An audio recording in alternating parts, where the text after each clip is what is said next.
So, after making this video, haha, are you a Batman? I eat them. Bruh, you got the Batman wings right behind you, so it makes it look like Daenerys with the wings. Not that. No. You some.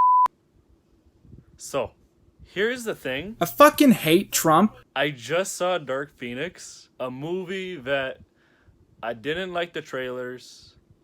I didn't like the last movie. And overall, I've just been like angry with how they have like ignored its previous movies. So like First Class, Days of Future Past, Apocalypse, they all just ignore what comes before it. Like mostly the fact that they all should be 40 years older at this point, but they're not. That being said, I can't deny that once I was in the movie theater watching it, I was just blown away by the music, the acting. This is one of my favorite X-Men movies because more so than any of the other ones, it finally showed the X-Men as the team, like full on. It's not like First Class where they spend the entire movie setting it up.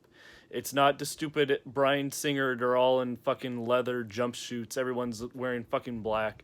They're finally wearing the X costumes.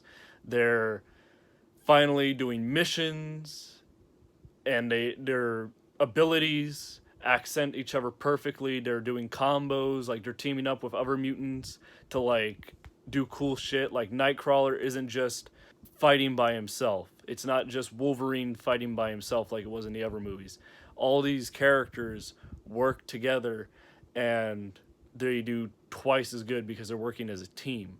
There were some moments where I would say the movie doesn't do as well. That's why I would give it a 9 out of 10 at this moment before rewatching it, because the villains, the Dabari, they kind of seem redundant when Dark Phoenix, like the force inside her is already extremely powerful. Like she was enough of a villain already, so to have them on the side just felt redundant.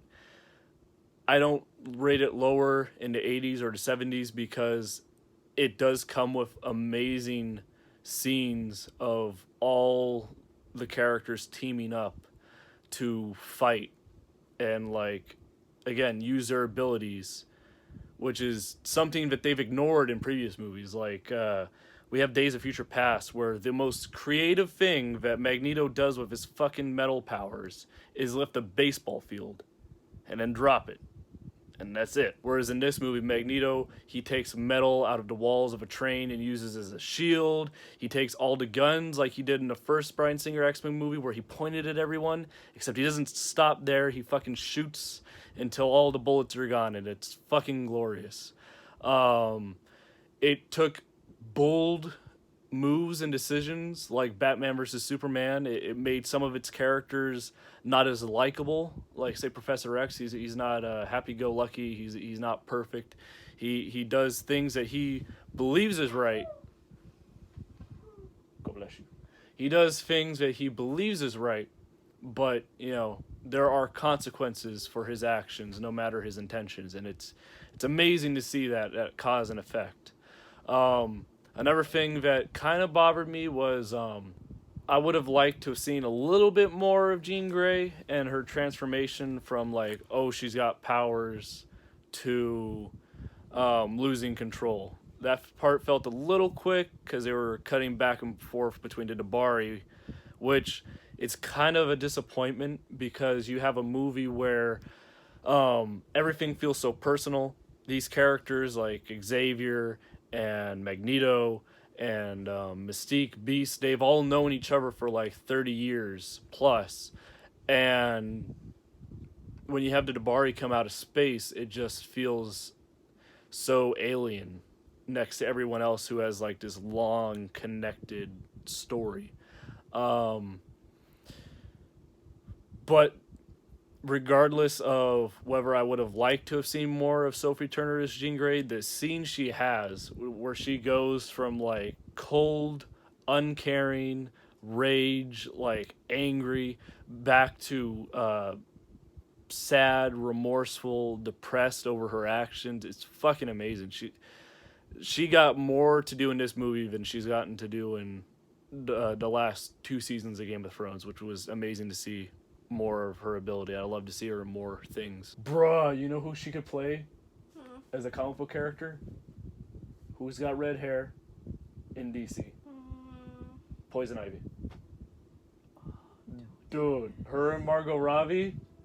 Yes. Come on! I ship that. What else to say about this movie? I might have mentioned it earlier, but Hans Zimmer and his music. Like, I've said it before, themes and score are completely different. What Hans Zimmer is able to do with the entire, runtime of the movie, the music beneath all the scenes, accents it so perfectly and elevates every scene that's happening, versus the other ones where it's just like, yeah, First Class has a cool theme, Magneto has a pretty good theme, but the rest of the movies is kind of like, yeah, it's all right. And the same thing goes for Days of Future Past. They got an amazing theme for Xavier, and that's about it.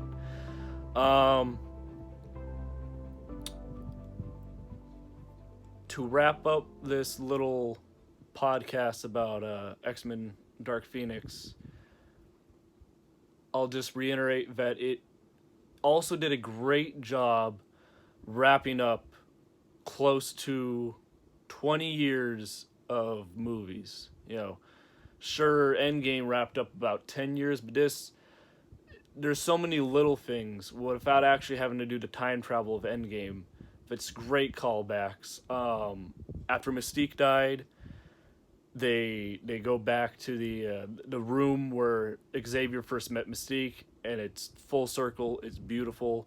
At the end of the movie, where we find Magneto and Xavier, is perfect closure. I fucking love it. Great natural positions, like